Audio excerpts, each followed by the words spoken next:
родственников посещаю и маму посещаю. Раньше они очень часто ко мне приезжали. Сейчас пришло время, когда мама уже не может летать самолетом. Я решил уже сам приехать, тем более так давно не был в Ашхабаде. 20 лет. Все хорошо, спасибо. Маме 83 года. Все хорошо. Конечно, когда приезжает сын после долгого перерыва, то, конечно, мама больше всех рада. Сестра здесь живет родная, у нее 3 сыновей. И племянники здесь тоже живут. Поэтому родственников очень много. Каждый день все приглашают и приходится много времени и внимания уделять родственникам. Очень сложно, очень большие изменения. Только центральная часть города, там, где я провел свое детство, и микрорайон, где я вырос, там не такие большие изменения, как в центре города, в 11-м микрорайоне.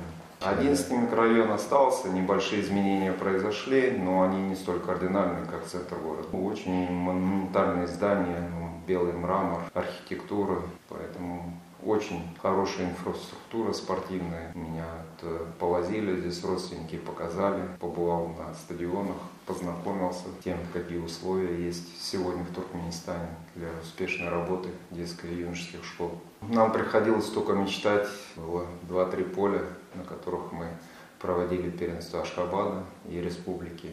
Поэтому не сравнить, сегодня условия не сравнить с теми, что были у нас. Конечно, если к инфраструктуре будет добавлено хорошее методическое обеспечение, будет грамотно выстраивать работу с молодежью, то, несомненно, это отразится и на качестве подготовки ребят, и на уровне игры национальной сборной.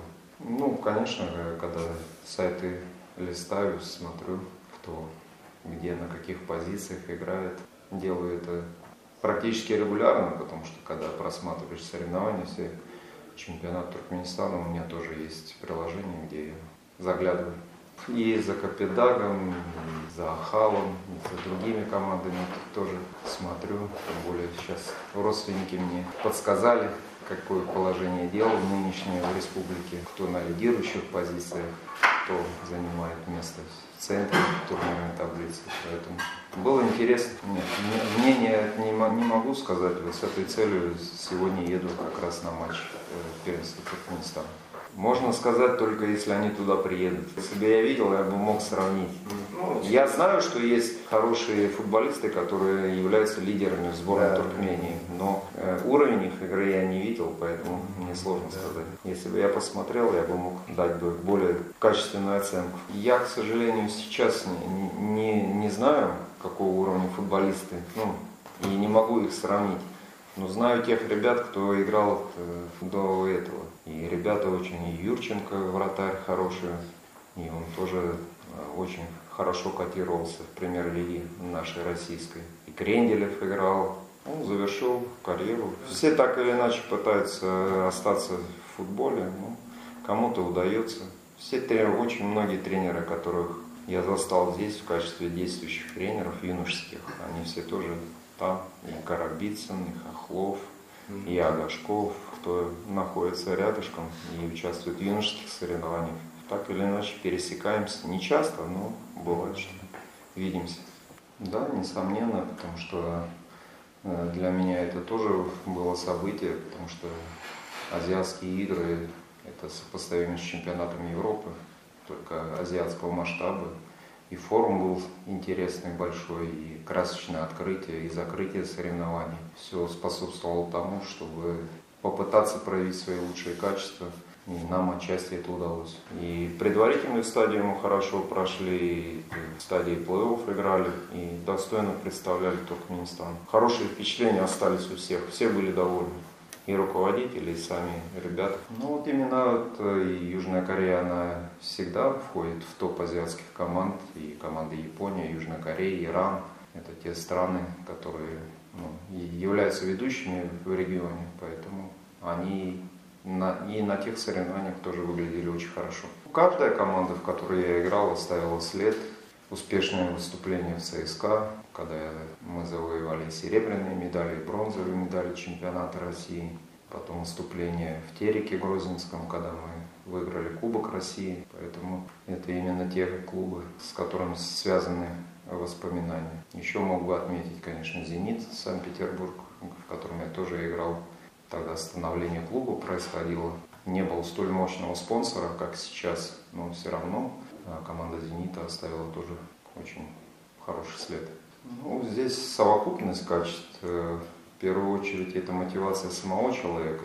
Все былые заслуги в качестве игрока, они уходят в сторону. Если ты пришел в профессию тренерскую, ты должен себя проявлять уже и в ней. Поэтому полная самоотдача, погружение в процесс, потому что работа тренера – это очень большой пласт, где ты должен владеть предметом и по физиологии, и психологии, и по всем остальным направлениям, которые есть в футболе. И в это нужно погружаться соответствующим образом, пытаться передать свой опыт игротский, помножив на знания футбольной составляющей, передать новому поколению игроков свои знания. На тот момент я еще выступал в футбольном клубе ЦСКА, и тогда была возможность совмещать обучение вместе с игрой за клуб. Поэтому, когда мне сделали предложение поступить в Академию тренерского мастерства в Москве, я очень обрадовался и сразу же поступил в Академию и совмещал обучение с игрой. И это было большим подспорьем, потому что все, что нам преподавали, сразу же я понимал в процессе тренировок и игр, что происходит уже не просто с точки зрения футболиста, а уже начал преломлять ситуацию как тренер. Все тренеры, с которыми я работал, оставили так или иначе след в моей карьере. Их большое количество. Если говорить про Туркменистан, первым тренером, который начинал со мной работать, был Валерий Кузьмич Непомнящий. После того, как он уехал на обучение в высшую школу тренеров в Москву, я перешел к Тачмурату Шамакличу Агамураду, который меня воспитал. Именно в большей степени это его заслуга, то, что я выбрал направление, не остановился на каком-то этапе. Именно этому человеку я обязан стартом своей карьеры. А что касается России, Украины, то мне посчастливилось поработать с большой группой тренеров. Это и Лемешко в Харькове, и Ткаченко в Харькове. Если говорить про российский чемпионат, это и Садырин, и Олег Васильевич Долматов, и Побегалов в Ярославском Шиннике. И очень удачная работа у нас была в Тереке с Толгаевым и Никитенко, где мы взяли Кубок России. Поэтому каждый из тренеров, с которым я работал, оставил свой отпечаток. Мне только оставалось перенимать лучшее, что есть у этих тренеров, и двигаться самому. С Агамурадовым встречаемся периодически, с Непомнящим ситуация, как ни парадоксально, немножко посложнее, потому что на тот момент, когда он действовал, действующим тренером был, он работал в Томске, работал в Калининграде, и очень сложно было пересекаться по времени. Ну и, соответственно, я сам приступил к работе и фактически все время был занят тоже. Как только ты останавливаешься и считаешь, что ты чего-то достиг, то ты сразу остановишься и дальше двигаться не будешь. Поэтому я всегда пытаюсь искать себе новые задачи, новые направления, двигаться вперед, чтобы развиваться, чтобы не останавливаться и прогрессировать. Поэтому то, что за спиной, это хорошие воспоминания, а важно то, что впереди. Поэтому я стараюсь именно на этом концентрировать свое внимание и двигаться дальше. Сказать, что мы ждали именно таких результатов, наверное, будет не совсем честно, но приступая к соревнованиям, мы всегда говорили ребятам, что нет ничего невозможного. Да, соперники сильные, да, они организованы, с хорошим подбором исполнителей, но мы можем компенсировать недостаток индивидуального мастерства командными взаимодействиями. Поэтому все в ваших руках. И ребята нас услышали, и когда пришли первые успехи промежуточные, когда мы начали отборочный раунд, прошли одну стадию, вторую, ребята поверили в себя, и нам оставалось только правильно и качественно их подготовить к большим соревнованиям, таким как чемпионат Европы. Когда уже там они почувствовали, что соперники вполне по силам, с ними можно было бороться, поэтому мы, конечно, не говорили им, что давайте там будем биться за чемпионство. Мы всегда и в правилах нашего тренерского штаба двигаться от игры к игре. Мы говорим, вот сегодня мы играем, предположим, с соперником, и этот соперник для нас на сегодняшний день самый главный, важный. Вот сыграем с ними, а будем думать потом о других. Поэтому именно такое направление. Каждая последующая игра, она самая важная. И вот таким способом мы добрались до финала, где сыграли в ничейное основное время в ничью, а дополнительное в серии 11-метровых ударов выиграли, завоевали титул. Оно так и есть на самом деле. Именно мы первые его нашли, футбольный клуб ЦСКА, никто. Сборная вперед обратила внимание на то, что появился такой парень в Сибири, за которым необходимо внимательно наблюдать. И как только мы увидели, что он обладает определенными качествами, он поехал с нами на сбор. Он был в Новокузнецке в интернате, а город есть еще Калтан, где он начинал. Это далекая провинция. Там начинал он в мини-футболе, потому что, как правило, полей соответствующего уровня не было. И большую часть времени он проводил тренировки в зале. А потом уже, когда перебрался туда, в Новокузнецк, дальше, то там уже он стал заниматься, скажем так, более профессионально в интернате. И оттуда уже в составе региональной команды он приехал на первенство России, где мы его увидели. Была скаутская служба. Изначально мне позвонили и сказали, что появился интересный парень. Я попросил предоставить информацию. Сразу же оперативно посмотрели, приняли решение сразу же на ближайший сбор его вызвать. Я не летал в облаках и прекрасно понимал, что юношеский футбол – это один уровень, а уровень национальной сборной – это абсолютно другой уровень. Идти и работать в национальную сборную нужно иметь определенный багаж за спиной, опыт для того, чтобы эффективно работать. Поэтому я к этому отнесся абсолютно спокойно и не летал в облаках. Это вопрос не ко мне, есть руководители федерации, которые стратегически сами определяют то направление, в котором будет двигаться сборная команда. Но по смыслу, сам по себе подход, он имеет право на жизнь, потому что так происходит в большинстве стран. И когда уже футболисты начинают играть, когда тренер приобретает необходимый опыт, очень часто так и происходит. Поступило приглашение в футбольный клуб Рига, и стояли амбициозные большие задачи на то, чтобы оказаться и играть в Еврокубках. Но, к сожалению, было продекларировано одно, на практике ситуация была совсем иная, поэтому я без сожаления расстался с этой задачей, с этим клубом. В планах есть, нужно просто понимать, какие задачи ставит перед собой клуб, сиюминутный или стратегически выстроить правильный подход для развития клуба. Вхожу ли я в сферу интересов этого клуба и насколько я интересен. Вот эти все факторы, они очень серьезно влияют на принятие решений. Пойти в клуб первого дивизиона и играть без задач, без мотивации – это одна ситуация. Работать с юношеской сборной и защищать честь страны на международной арене, мне кажется, что это более престижная ситуация, чем работать в клубе без задач каких-то. Поэтому при определенном подходе, если будет действительно серьезный и хороший интерес, то я готов, конечно, обсудить предложение и именно из клубов тоже. Пока серьезных не было, и поэтому я очень спокойно реагирую на эту ситуацию. Поэтому я считаю, что я занимаюсь своим делом и помогаю молодым футболистам просто реализовать свой потенциал и заиграть на профессиональном уровне.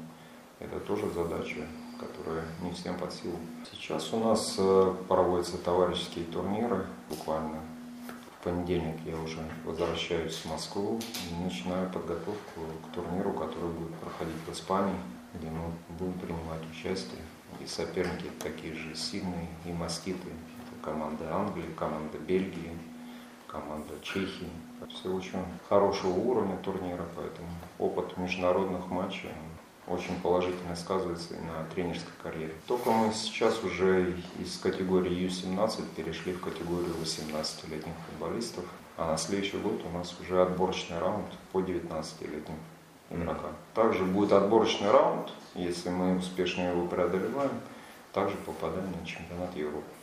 Надо попасть в полуфинал чемпионата Европы. 5 лучших команд с чемпионата Европы попадают на первенство мира. Я откликнулся уже на приглашение Алтентача. Меня пригласили, я хотя и коротко выступил, но в дальнейшем я планирую и там сотрудничество, и уже методическую поддержку этому клубу оказывать. Поэтому по своему направлению, по детско-юношескому футболу, я готов помогать всем, кто выскажет свою заинтересованность. Несомненно, да, если будет свободное время, если календарь позволит и будет соответствующее приглашение, всегда рад приехать. Очень обидно, потому что, будучи футболистом, мы ему неоднократно говорили. Это вот два разных проявления. Когда мы ему говорили, он думал, что все будет продолжаться так же. Он самый первый из молодых игроков из нашей сборной сыграл в Лиге Чемпионов на групповой стадии. Но подумал, что все, жизнь удалась, все хорошо, понизил к себе требования. Сегодня мы не слышим, где Хаджиниязов, а слышим, где Головин, который слушал, где Баринов, где Жамалединов. Это игроки уже национальной сборной и чемпионы России в составе «Локомотива». У этих ребят, которые были мотивированы, которые продолжали работать и совершенствоваться, судьба футбольная сложилась. Хаджиниязов, к сожалению, не всегда прислушивался к нашему мнению. В раннем возрасте он просто переехал в Тольяттинскую академию. Ну, он еще был ребенком, там, подрастающим, лет 12, наверное. По-моему, кто-то из родителей вместе с ним поехал туда. В Тольяттинской академии тогда как бы собирали со всего бывшего Союза футболистов, приглашали. Тот же Ахметов, он был из Киргизии, тоже приглашен, сейчас игрок национальной сборной России. Точно так же в таком же возрасте вместе с родителями в Тольятти перебрался. Поэтому эта практика на тот момент, когда Тольяттинская академия хорошо финансировалась и была под крылом серьезной компании, то тогда они собирали у себя лучшие кадры со всего бывшего Советского Союза. По такой же всей этой колее и Хаджиниязов оказался. Родилась и выросла уже в России, просто корни туркменские. Родилась, выросла и занималась именно там, начала заниматься видом спортом, который позволил ей стать чемпионкой. Ну, нюансов не знаю, знаю, что мама русская, папа туркмен, и вот таким образом девочка начала заниматься просто спортом. И футбол, и другие виды спорта, и очень часто сталкиваешься с информацией, когда кто-то на каком-то уровне, и борцы, и тяжелая атлетика в свое время. Я учился в ашхабадском интернате, и вокруг меня были призеры и чемпионы мира среди взрослых, профессионалов. Поэтому туркменская земля богата талантами. Важно правильно найти им применение, правильно методическую подготовку, чтобы они развивались. Тем более такая инфраструктура на сегодня уже построена. Ее только нужно правильно использовать. Это абсолютно возможно, и это всегда можно делать. Самое главное, чтобы мальчик был талантливый, потому что так просто никого не берут в академии. Он должен прийти, провести несколько матчей, чтобы тренеры посмотрели. И если он играет на соответствующем уровне, говорят, мы готовы вас зачислить в академию, приезжайте, будем рады вас видеть. Самое главное, чтобы футболист соответствовал игроку, и он был интересен клубу. Это повсеместно. Сейчас в Москве очень много известных клубов, и Барселона, и Порто, и ПСЖ уже открыли свои филиалы и уже набирают ребят. И я думаю, что нет ничего невозможного открыть филиал такой же и в Туркмении, когда должна быть заинтересованность.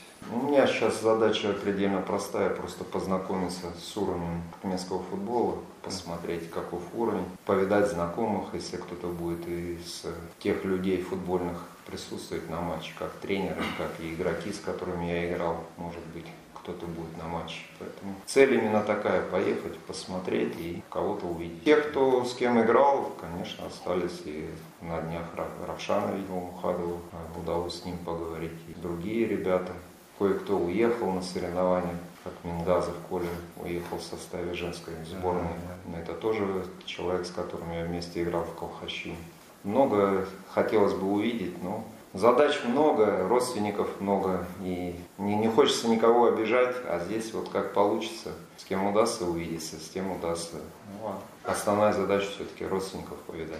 Они все стабильны. Плов. И сейчас компенсирую недостаток. В Москве с этим делом тоже проблем нету. Очень много ресторанов, где есть кухня, которая представлена. Там ресторан Чайхана, где и узбеки, узбекский плов, и можно и туркменский плов заказать, и любые другие блюда, которые связаны со Средней Азией. С этим проблем нету. К сожалению, там не часто посещаю эти места. А вот когда приехал сюда, все хотят угостить, все предлагают блюда национальные. И вот сейчас потихонечку компенсирую. Условия хорошие. Сейчас крепкие спонсоры пришли, подключили очень весомые компании, которые будут еще больше внимания уделять детско-юношескому футболу. И через определенное количество лет, мне кажется, в России будет футбольный бум. Да, запустили, и как раз мне вот по этой причине приходится очень много времени тратить на то, чтобы посмотреть 12 команд юношеской лиги. И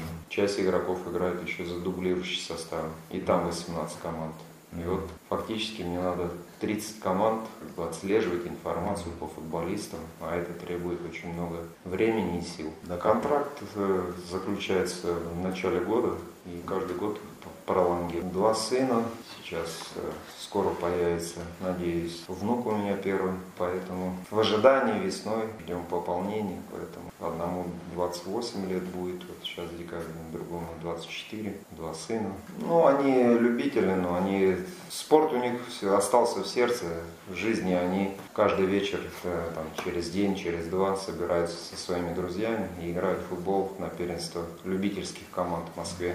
Поэтому они не дистанцированы от футбола. Старший сын вообще занимается телевизионной рекламой спортивной. Спорт так или иначе у нас у всех присутствует, продолжает присутствовать. Супруга помогала нам растить, так как я все время был в разъездах. Она тоже спортсменка, точно так же, как и я. Мы вместе в Харькове познакомились, когда я играл в «Металлисте». По возможности, если есть время, если есть возможность куда-то поехать, отдохнуть, едем на море куда-нибудь, в Турцию, там, в Эмираты или еще куда-то. Иногда бывают такие моменты, когда выбираемся.